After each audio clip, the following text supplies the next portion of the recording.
No. Oh. Well then. Hold on.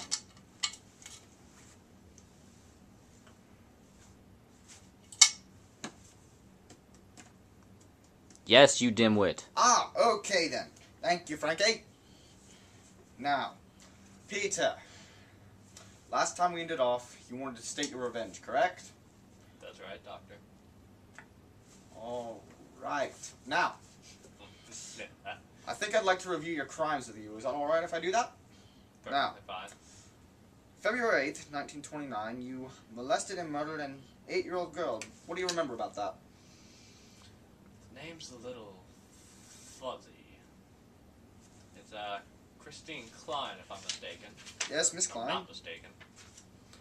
Well, that was actually an interesting one because her window was on the first story, so it was very easy to sneak in while she was sleeping and have my way with her. Well, after I was finished, I fled the scene, but I came back within a couple hours, and the police had arrested her uncle. Now, I thought that was very interesting. It was very thrilling to know that somebody else might go to jail for my crime. It's kind of a 2-for-1 revenge. Very well. Now, a couple days later, you murdered a middle-aged mechanic and you stabbed him 20 times. Is that related to it at all, or? No relation. That was Schultz. I just saw him and decided to murder him. Interesting. Now, it says here you stabbed 3 people in separate attacks on the 21st. How did that happen? You just... I don't know. It just sort of happened. That's Sometimes when I'm walking down the street and I see a young girl and I can't help myself. I don't know if it's from the way my father was or if it's just something broken inside of me. But I have to have her. Then I have to kill her. Interesting. Moving on. Now, you stabbed another woman on the 21st and you killed 2 sisters, the ages of 5 and 14, the 23rd. Did you do anything else with those, or?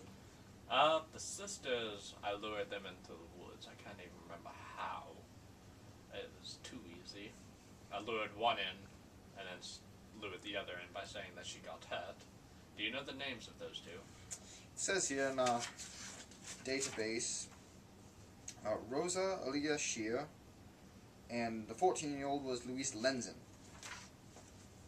That's who it was. Now I remember. Yes. Not sure why the last names were separate, but oh well. Oh, you know what? That was a middle name, wasn't it? Shia? Yeah.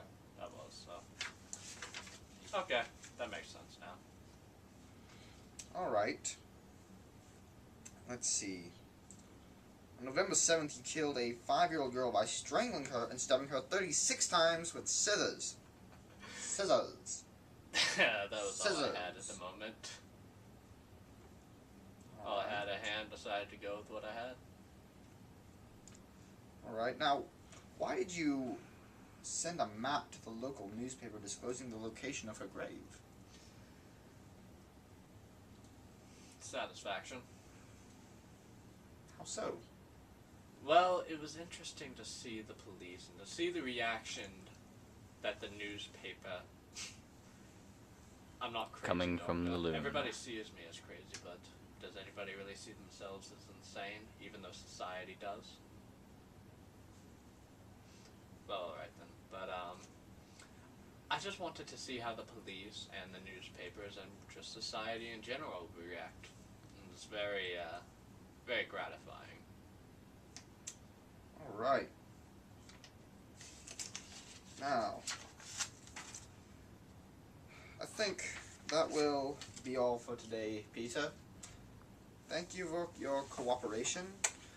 We will begin later. Oh, goody. Date, February 16th, 2038, log 4.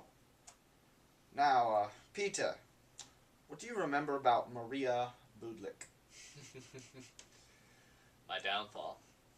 She was a young girl who just gotten kicked out of home. And I decided she was vulnerable, so I offered to take her in and give her a place to stay. I took her back to my apartment.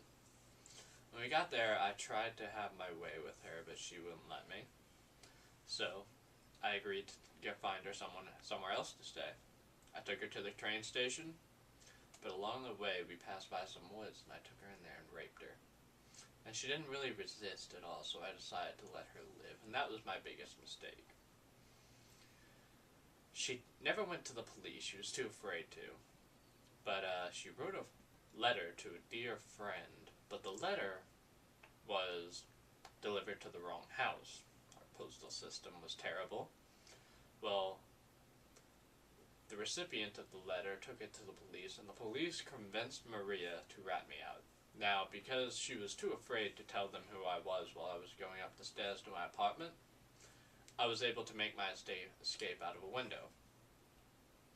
And I had a wife back then, and we met up later, and I told her to turn me in and tell them where I was, so that she would get the substantial reward, because I'm not sure why, I never really lusted after her. She was a former prostitute who married me as trying to atone for murdering her fiancé. But, anyway, I digress. I told her to turn me in so that she could get the reward money. She did, and I surrendered to the cops quite peacefully. Now, while I was in prison, I was convicted for 9 counts of aggravated murder and rape. But I was suspected of so much more, and I did so much more than they knew. It's quite satisfying to think about, really. You're crazy. Coming from the loon. By your definition, that's true. But, as I was saying, after they convicted me, I spent some years in a cell, and eventually I was up on the headsman's block. They cut off my head with a guillotine. Now, the greatest pleasure I think I've ever known was after my head was chopped off. You know how you can still see for about 10 to 20 seconds afterwards? It's been theorized, yes.